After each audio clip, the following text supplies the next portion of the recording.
Hello' মৰমৰ বন্ধু বান্ধৱীসকল, পাঠ অধ্যয়নৰ অন্য এটি ভিডিঅ'লৈ সকলোকে স্বাগতম জনাইছোঁ। আমাৰ আজিৰ এই ভিডিঅ'টিত পাঠ কৰিবলৈ লৈছোঁ ক্লাছ 7ৰ হিন্দী পল্লৱ ভাগ 2ৰ চেপ্টাৰ নম্বৰ 9 সুমন এক উপবন के পাঠটি। ভিডিঅ'টি ভাল লাগিলে এটি লাইক কৰিবলৈ নাপাহৰিবা।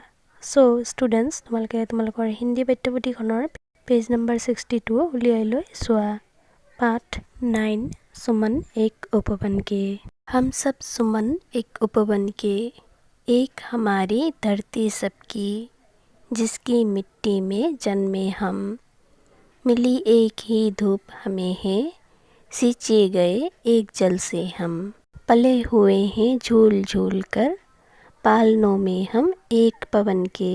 सूरज एक हमारा, जिसकी किरणें ऊर की कली खिलाती। एक हमारा चांद, चांदनी जिसकी हम सबको नहलाती। मिले एक से स्वर हमको है, भंवरों के मीठे गुंजन के।